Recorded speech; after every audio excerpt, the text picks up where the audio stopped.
जय माता दी सांग मैंने नवरात्रि उपलक्षे आपण को बहुत बहुत शुभेच्छा और शुभकामना। नवरात्रि जदि आपण मैंने करूचंती ताहले निहाती उपवास रे थिबे तेबे मु आपण को पई बढ़िया सागुर गोटे रेसिपी शेयर करी। आज आम बनइबा सागु उपमा पूरा चटपटा और बहुत ही बढ़िया लगी थाए। आशा करुच्ची रेसिपीटी आपण मैंने पसंद करेंगे और घरे थरे निहाती ट्राए मध्य करेंगे। तेबे चलतु आरंभ करिबा ए स्वादिष्ट रेसिपी को। भिडियोटी को शेष पर्यंत देखंतु आउ ए नवरात्रि रे निहाती याकू बनैकी खांतु। तेबे चलतु आरंभ करिबा।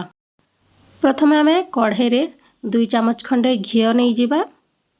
घिओ भल भाव रे गरम ही आसिले आमे एथिरे दे देबा टिके कंचा लंका। निज टेस्ट अनुसार आपण कम बेसी करि पारिबे। तापर टिके छेचा अदा दे देबा। अदा और कंचा लंका को किछि समय एभली भाजी नबा। फ्लेम को मीडियम ही रखी थिबा। तापरे एबे आमे एथिरे दे देबा अल्प टिके भृसंग पत्र, बहुत बढ़िया बासना आसीबो।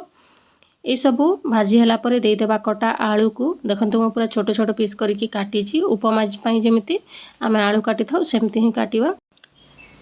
एबे आमे एथिरे दे देबा अल्प टिके बादाम। मु एटा कंचा बादाम ही नैची, आपण माने भाजी की मध्य नै पारिबे।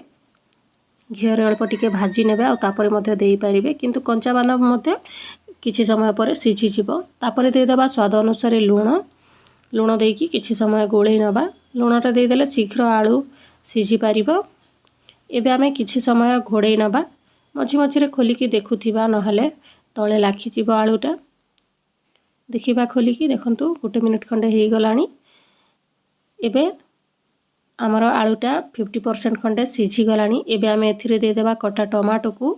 देखंतु मु गोटे बड़ टमाटो को छोट छोट पीस रे काटिकी देइची।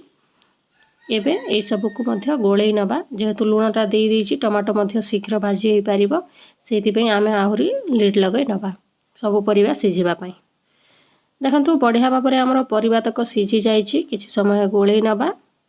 फ्लेम को पूरा लो ही रखिथिबा। ए समय रे सिझिबा पई जेतेबेले आमे रखिबा।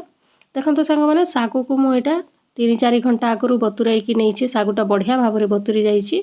एबे आमे या ऊपरे देई दबा। सागुटा भल भाबरे बतुरी गले ही आपण माने ए रेसिपीटा बनइबे, नहले बहुत समय लागि थाए सिझेबा पई। एबे ए सब को भल भाबरे मिक्स करि नबा।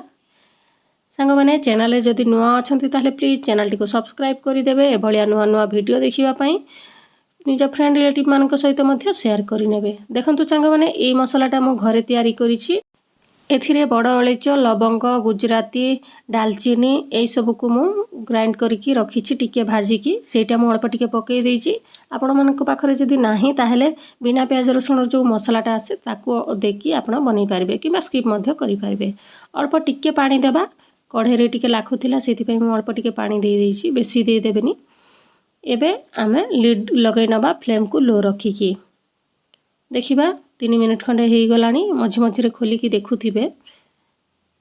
एबे आमे याकू भल भाबरे गोळेई नबा। देखंतु सागुटा बढ़िया भाबरे हमर सिझी गलानी। सांग माने आपण माने एई समय रे लागिबो जे कढ़े रे किंबा पातिया रे आपनकर सागुटा एमती लाखि जाउची बोलिकी, किंतु ठंडा हेले से सब छाड़ी जाई थाए। किछि असुविधा नै। देखंतु केते बढ़िया देखा जाउची ना। निहाती आपण माने ट्राई करिकी मते कमेंट करिवे। ए नवरात्रि रे थरे ट्राई करिवे। देखा हबो नेक्स्ट वीडियो रे आ गोटे नुआ रेसिपी सहित। थैंक यू फॉर वाचिंग सांग माने। याकू घरे बनांतु, खांतु और मते कमेंट करंतु। Thank you.